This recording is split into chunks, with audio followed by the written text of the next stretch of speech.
Halo semuanya, selamat datang di channel aku Rifyan Sori. Di video kali ini aku mau share ke kalian ide bisnis paling menjanjikan menjelang bulan Ramadan atau bulan puasa. Jadi usahakan kalian tonton video ini dari awal sampai akhir biar kalian tahu nih bisnis apa aja sih yang bisa kalian lakukan menjelang bulan puasa atau nanti di bulan puasanya juga bisa kalian lakukan dan yang pastinya bisa laris juga. Oke, jadi bulan puasa ini adalah bulan yang selalu dirindukan oleh umat muslim setiap tahunnya. Puasa ini selain sebagai ladang pahala, juga bisa dikatakan sebagai ladang rezeki dadakan. Karena di bulan puasa ini banyak banget nih yang bisa membuat kalian itu jadi jutawan dadakan karena ya bisnisnya itu yang bakal aku share ini. Pokoknya banyak banget bisnis yang gak bakal bisa kalian lewatkan menjelang bulan Ramadan ini. Jadi usahakan tonton video ini dari awal sampai akhir. Yang pertama adalah berjualan takjil. Puasa tanpa takjil itu seperti sayur tanpa garam. Jadi mengkonsumsi takjil ini udah menjadi kayak adat atau budaya yang sering dilakukan gitu ketika berbuka puasa bagi kebanyakan orang Indonesia. Nah, jadi karena banyak banget permintaannya, jadi kita juga jangan lewatkan kesempatan berjualan takjil ini. Oke, jadi buat yang belum tahu takjil, jadi takjil ini adalah kudapan makanan yang biasanya dimakan sesaat setelah buka puasa. Jadi biasanya tuh makanan yang manis-manis, misalnya kayak kolak pisang, sop buah, es campur, dan lain-lain. Nah, jadi ada 3 cara yang bisa kalian pakai ketika kalian ingin menjual takjil ini. Yang pertama adalah kalian itu bisa menjual takjil buatan sendiri. Jadi misalnya dibuat oleh tangan kalian sendiri atau orang-orang terdekat kalian. Itu adalah cara yang pertama. Sebenarnya cara yang pertama ini adalah cara yang benar-benar bisa membuat keuntungan kita itu gede gitu. Yang kedua adalah menjual takjil yang diproduksi oleh orang lain. Jadi misalnya ada tetangga kalian atau teman kalian yang jago membuat takjil, terus kalian minta mau jualin, nah itu bisa. Jadi diproduksinya itu oleh orang lain, tapi penjualnya itu kalian. Tapi keuntungannya juga pasti lebih sedikit dibanding kita membuat sendiri. Karena pasti si pembuat juga membuat keuntungan juga untuk mereka. Nah, setelah itu kalian bisa membuat keuntungan juga buat kalian. Jadi ada double keuntungan di situ. Nah, kalau misalnya dibuat sendiri, yang double keuntungan itu jadi buat kalian semuanya gitu. Yang ketiga adalah nih, yang paling untung adalah menjual dari tangan sendiri atau buatan sendiri dan juga menerima dari produk orang lain. Jadi nanti di jajanan kalian selain yang dibuat oleh tangan kalian sendiri, ada juga yang dibuat oleh orang lain. Misalnya kalian tuh gak bisa jualan makanan ini, gak bisa buatnya, tapi ada orang lain yang bisa, ya udah orang lain nitip ke tempat jualan kalian. Jadi yang di orang lain dapat untung, dipakai yang tangan sendiri juga dapat untung gitu, jadi double. Nah, kalau misalnya kalian tertarik buat jualan takjil ini, ya jangan lupa strategi atau promosinya juga harus benar gitu. Jangan memilih tempat yang gak diketahui banyak orang gitu, karena yang kayak gini tuh biasanya di sisi-sisi jalan gitu kan, biar banyak orang yang ngeliat. Karena banyak banget yang misalnya lagi perjalanan pengen buka puasa dulu, itu kan kalau misalnya ada kalian di sisi jalan langsung bisa mereka berhenti dan bisa beli ke kalian kayak gitu. Jadi tempat juga benar-benar bisa berpengaruh. Yang kedua adalah membuka catering khusus acara buka bersama. Jadi seperti yang kita ketahui bahwa ketika bulan puasa itu adalah ada salah satu tradisi, yaitu acara buka bersama, entah itu dengan keluarga, teman, atau ya orang-orang terdekat, bebas lah. Pokoknya biasanya ada acara buka bersama atau bukber. Nah, tentunya yang namanya bukber kan harus ada makanan yang banyak. Nah, di sini kalian bisa membuat kesempatan untuk dijadikan ladang keuntungan buat kalian. Tapi ini harus yang punya keahlian dalam memasak. Karena ya harus enak gitu. Kita kan udah puasa gitu lama. Kalau misalnya hidangannya gak enak, nanti ya gak bakal ada yang beli lagi gitu. Jadi usahakan yang harus bisa memasak dan makanannya enak. Tapi kalau misalnya kalian gak jago masak, ya kalian bisa cari orang lain yang jago masak gitu. Jadi kalian cuman marketingnya aja, cuman penyedianya aja untuk orang-orang yang mau bukber. Kalau misalnya butuh makanan bisa ke kalian, tapi yang masak itu orang lain, itu bisa banget. Dan bisnis ini juga kalau misalnya di bulan puasa tiba-tiba ada lonjakan penjualan, itu kalian bisa terus lanjutkan gitu bisnis catering ini, bukan hanya di bulan puasa. Bisa juga kalian nanti menawarkan ke wedding-wedding kayak gitu.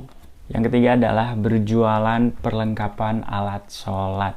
Seperti yang kita ketahui bahwa di bulan puasa itu orang-orang pasti berlomba-lomba mendapatkan pahala. Nah, jadi meningkatnya keinginan untuk beribadah ini tentunya membuat permintaan peralatan sholat di pasaran itu pasti bakalan meningkat. Nah, kalian bisa mencoba kesempatan ini dengan cara menjual peralatan sholat. Bisa juga menjual barang-barang muslimah gitu, atau muslimah kayak gitu. Kalau misalnya kalian belum bisa banyak stok, kalian bisa lewat daring aja, lewat jualan online. Jadi misalnya ada supplier di daerah kalian bisa cari dulu suppliernya. Kalau misalnya belum ada, kalau udah ada tinggal kalian jualan aja di online. Dengan foto produk yang pastinya harus menarik dan harganya juga jangan terlalu melambung tinggi. Kalau misalnya bisnis ini berjalan mulus di bulan lebaran, di bulan puasa maksudnya, kalian bisa terus lanjutkan ke bulan-bulan berikutnya. Karena ya setiap hari atau setiap bulan juga pasti ada yang butuh lah. Yang keempat adalah berjualan kue. Jadi bulan puasa itu identik dengan lebaran. Nah, di lebaran ini biasanya banyak banget tuh yang beli-beli kue buat dipajang di ruang tamu atau di meja-meja untuk tamu-tamu yang biasanya nanti datang ke rumah gitu, atau untuk keluarga juga. Jadi semakin dekat dengan lebaran, dengan bulan puasa, itu permintaannya pasti banyak meningkat gitu. Pasti semua penjual tuh meningkat gitu permintaan dari konsumennya. Jadi ini bisa dimanfaatkan juga buat kalian memulai usaha kue kering. Nah, untuk membuat ini tentu harus memiliki keahlian khusus. Jadi gak sembarangan orang bisa membuat kue yang enak. Jadi usahakan kalian yang jago masak silahkan bisa membuat kue dengan tampilan semenarik mungkin, seunik mungkin yang bisa menarik pelanggan. Untuk promosinya bisa kalian mulut ke mulut atau di sosial media seperti Facebook itu, karena banyak banget sih misalnya ibu-ibu, bapak-bapak itu yang main Facebook nyari-nyari kue kayak gitu tuh banyak gitu. Meskipun nggak di bulan puasa juga aku sering lihat banyak banget yang lagi nyari kue-kue kayak gitu, entah itu buat acara-acara tertentu ya suka ada aja. Nah, kalian bisa promosikan di grup-grup di Facebook atau di sosial media kayak gitu. Yang kelima adalah jasa membuat parcel lebaran. Jadi membuka jasa membuat parcel lebaran ini sangat ide yang brilian dan jarang dipikirkan oleh orang-orang. Karena semakin dekat dengan lebaran, banyak banget orang-orang yang susah buat misalnya datang ke kampung, itu biasanya pengen ngirim-ngirim sesuatu. Nah, biasanya ngirim ini adalah berbentuk parcel. Apalagi di COVID ini nih, di zaman-zaman banyak nyakit ini gitu. Jadi orang-orang banyak banget yang takut buat pulang kampung atau hambat gitu untuk kesana. Jadi ide yang pasti terpikirkan adalah membagikan sesuatu ke orang-orang yang terdekat kita, yaitu parcel. Nah, di sini kalian bisa membuat bisnis, memanfaatkan kesempatan yang ada, memanfaatkan permintaan yang meningkat dari konsumen. Karena membuka bisnis jasa parcel ini sebenarnya masih dibilang sedikit gitu. Jadi bisa lah kalian membuat terus promosiin deh mulut ke mulut di sosial media seperti biasa promosinya ya gitulah. Untuk cara-caranya ya banyak banget gitu, di YouTube juga pasti ada cara membuat parcel. Yang terakhir adalah berjualan ketupat. Jadi gak semua orang bisa membuat ketupat, tapi banyak banget permintaan saat menjelang lebaran atau saat di bulan puasa. Itu pasti banyak banget orang yang butuh ketupat karena ya buat opor gitu. Nah, di situasi ini kalian bisa manfaatin buat menambah pendapatan kalian.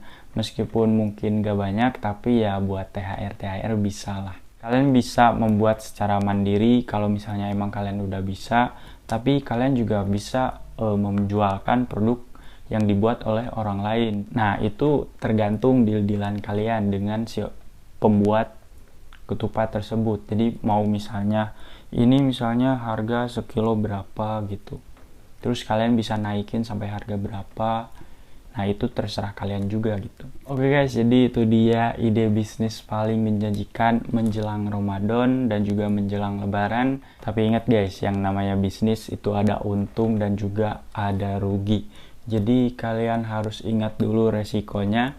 Jadi kalian jangan asal-asalan jualan. Kalian harus tahu dulu strategi yang mau kalian pakai gimana. Promosi yang baik menurut kalian itu kayak gimana. Misalnya takjil promosinya kayak gini, terus jualan ketupat promosinya kayak gini. Jadi biasanya promosi itu tergantung dari produknya.